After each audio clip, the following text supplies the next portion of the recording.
This Simchas Torah here in Eretz Yisrael was one of the most tragic days for Klal Yisrael since the Holocaust. Mechutz teshakel cherev. On the outside, the sword causes people to be bereaved. Mechadorim ema. Indoors, there's fright, there's horror. Gam bochur.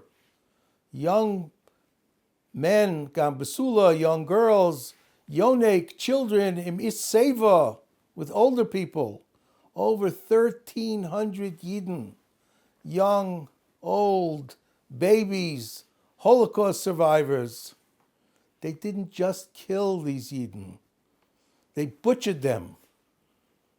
They perpetrated every unimaginable atrocity in the space of 12 hours. How many Yisayimim? How many Almanas? How many lives destroyed? Young lives, old lives.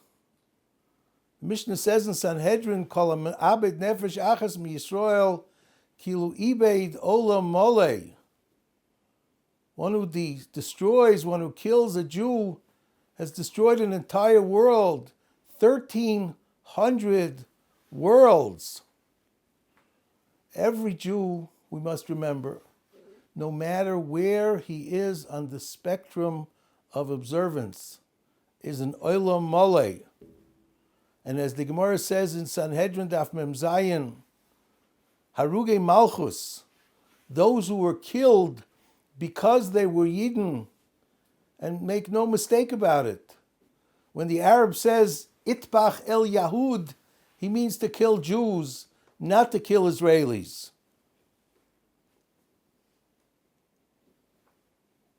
How can we deal with this tragedy?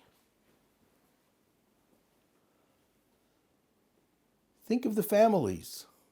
The mother, whose son is not coming back. The daughter who doesn't have a father to walk her down to the chuppah. The grandparents.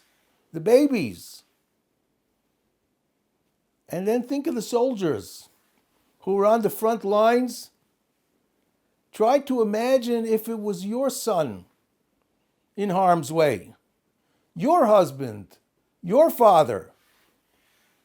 He's your whole life. And until he comes back, you don't have a peaceful moment. You will not sleep at night till he's home. And the hostages, Hanesunim Batzoro Bashivya, their fear, their very justified horror that they can be killed or mutilated in any second, and their families, the hundreds, if not thousands, of close kin who are afraid that every bomb that falls in Gaza may chas v'shalom kill their child, kill their mother, kill their father, kill their sister. When one of our children gets lost, even for an hour or two, we are panic-stricken, as we should. And these people, our brothers and sisters, they will be in the living Gehenna. They will be living Gehenna for the foreseeable future. And some don't even know where their child is. They don't know if they're alive. They don't know if they're not alive. Now, we don't know Hashem's cheshbonos, but there was a terrible charoin af this Simchas Torah. A terrible charoin af. A midas hadin that Klal Yisrael has not felt since the Holocaust. And Hashem is talking to us. Because when an alarm clock rings, it is ringing for someone who can hear. Deaf people don't listen to alarm clocks. And when there's a street sign, the street sign is for people who can see. An Erlich Yid, an observant Jew, one who knows that HaKadosh Baruch Hu controls the world, one who understands that HaKadosh Baruch Hu is the Shomer Yisrael, those are the ones who Hashem is talking to, because they can listen to his message and they can hear it.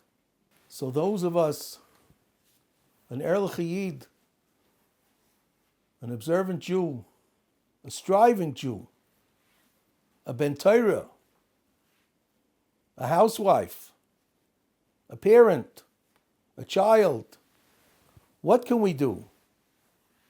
And the first order of business is to be aware, as we said, that Hashem is sending us a message.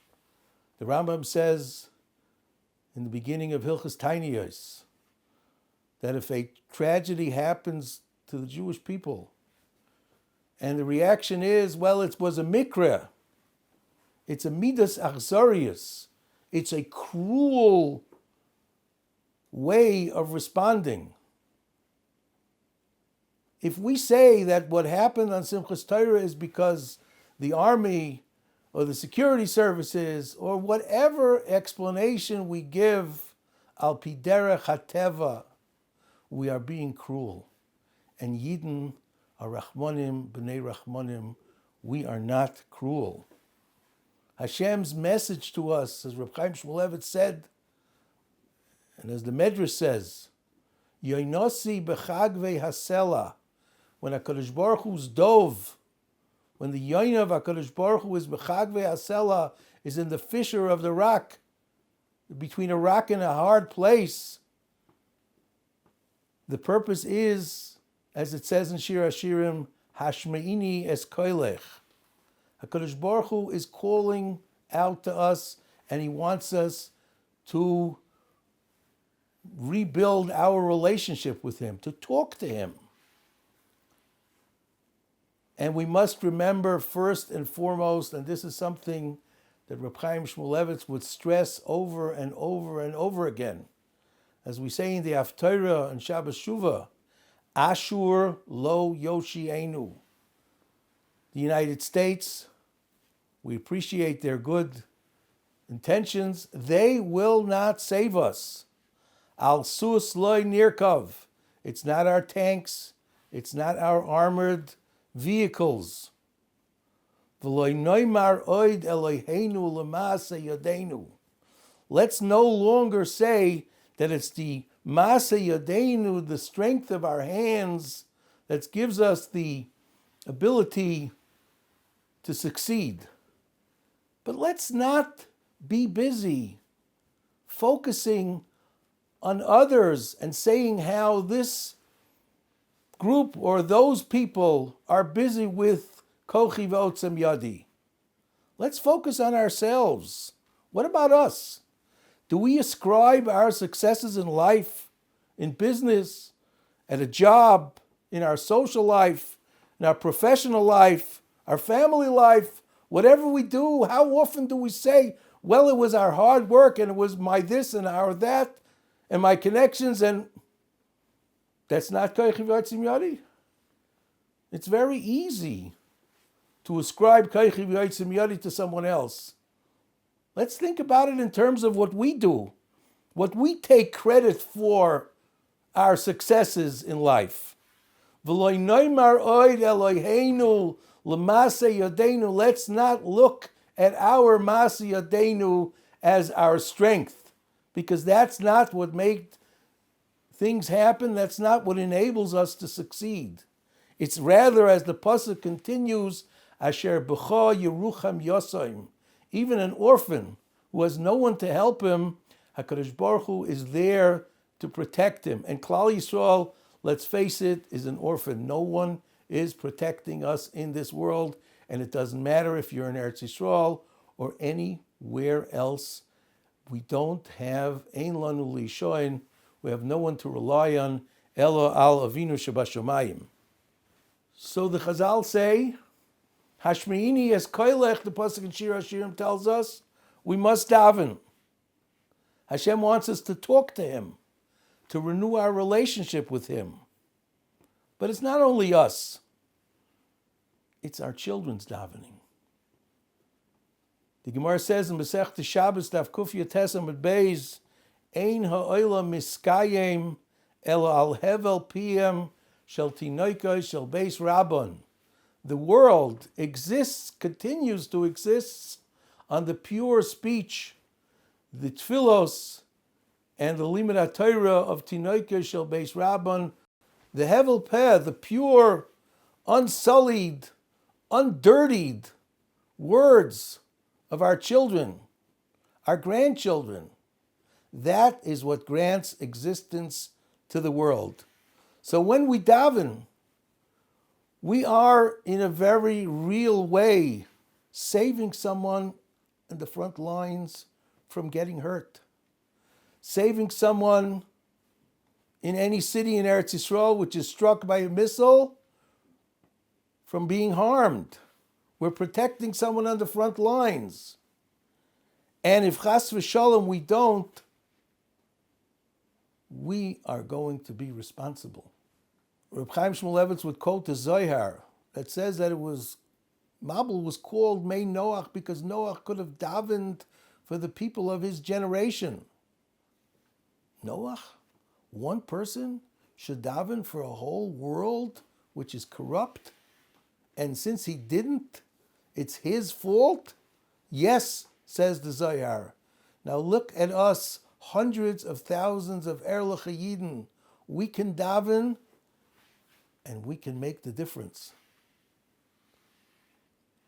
But it also depends where you daven. Yankov Avinu tells Yosef, I buried Rachel Imenu in Beis Lechem, because when the Jewish people is going into exile, they will go past Kever Rachel, and she will come out of the grave, and then she will intercede with HaKadosh Baruch Hu. And here's the question. Rachel Imenu, you have to pass by her grave and daven there so that she should feel it, and she has to step out so that she should feel the pain of Klal Yisrael and intercede with Hashem? Reb Chaim said yes, because when you're there on the spot, the pain is immediate. When you're far away, it's less. You daven in the oncology ward, it's different than saying Tehillim at home. This is our power. This is our strength. Ein kochenu ela b'peh. When the Jewish people davens, HaKadosh Baruch Hu listens. This is the purpose of this tzara. Yoinosi b'chag ve'yasela hashmeini es koilech. In the next segment, we will Yetz Hashem discuss the power of limud HaTorah in helping Achenu B'nai Yisrael go through this difficult time.